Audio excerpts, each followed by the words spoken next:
We often underestimate the power of social interactions and the impact that they have on infants, on toddlers, on the elderly. It's a very serious matter. Want to know more?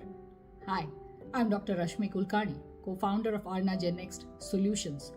If we talk about our microbiome, it starts very, very early.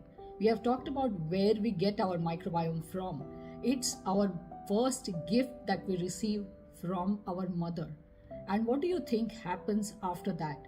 Where do we get our microbiome updated all the time?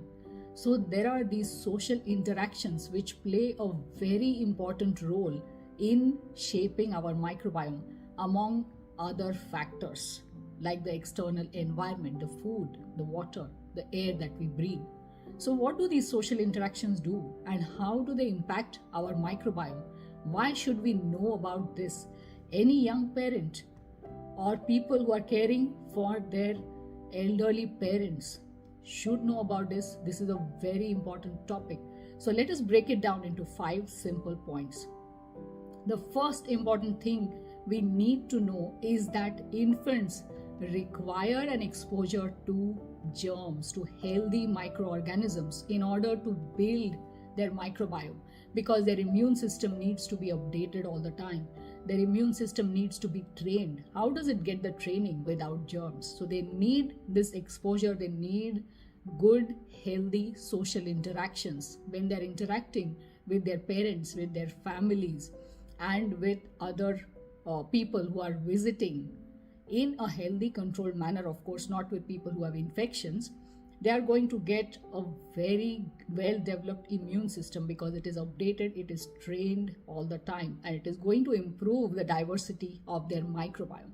So germs are extremely important. What is the second thing to know? That when we move from infancy to toddlerhood, when kids are interacting with their peers, when they are in daycares or when they are having play dates, they again get a good exposure of microbes or germs from their social interactions, from their peers, from their teachers. And it is required for development of the immune system. It is required for a good, healthy skin microbiome, gut microbiome, and all of the different microbiomes that we have in our body. So isn't this something that most people don't think of? Instead, we are always cleaning the toys, sterilizing everything, fearing infections. Do infections really come from these inanimate objects? Think about this. Think about how we can improve good quality social interactions for our children to give them best health.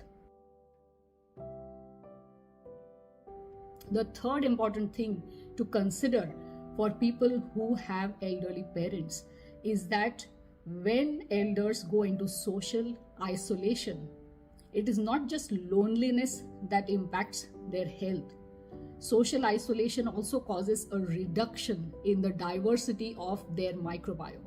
And yes, you can think of this reduction as a reduction in the function of their invisible organ.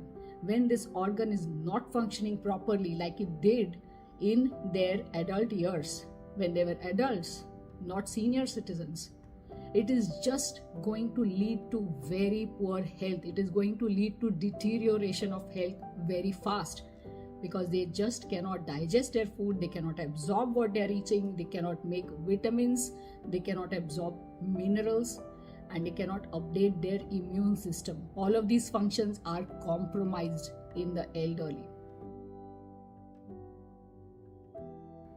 So what is the fourth thing that we can think of? In elders, when we see this kind of a compromise that is happening with all of the functions, it is very important to make sure that they are getting a good social interaction. They are getting something that improves the diversity of their microbiome, because studies have shown that people who live during their senior ages, during older ages, in cares, in hospices by themselves, actually see a much faster deterioration in their health because of a poor microbiome. So there are ways in which this can be improved, and we should focus on doing that by improving social interactions. So what is the fifth thing that we can do? The fifth thing is that we can focus on intergenerational mixing so that infants as well as elders get this kind of a diverse microbiome, because they are interacting with people of different age groups. The microbiome changes as we age. So this kind of an intergenerational mixing is really going to help improve the microbiome. The microbiome is dependent on the age, it is dependent on our exposure to other people, it is dependent on the food that we eat, the external environment. So social interactions are a great way of improving it. So the challenge for this video is to have this kind of an intergenerational social mixing. Storytelling, just imagine if elders or senior citizens, grandparents are telling stories to their grandchildren, if there is family bonding, if there are social interactions, how wonderful will their microbiome diversity be? How wonderful will their health be? So let us improve that for the infants, toddlers, as well as senior citizens. Do hit the like button, share and subscribe to our channel. See you in the next one.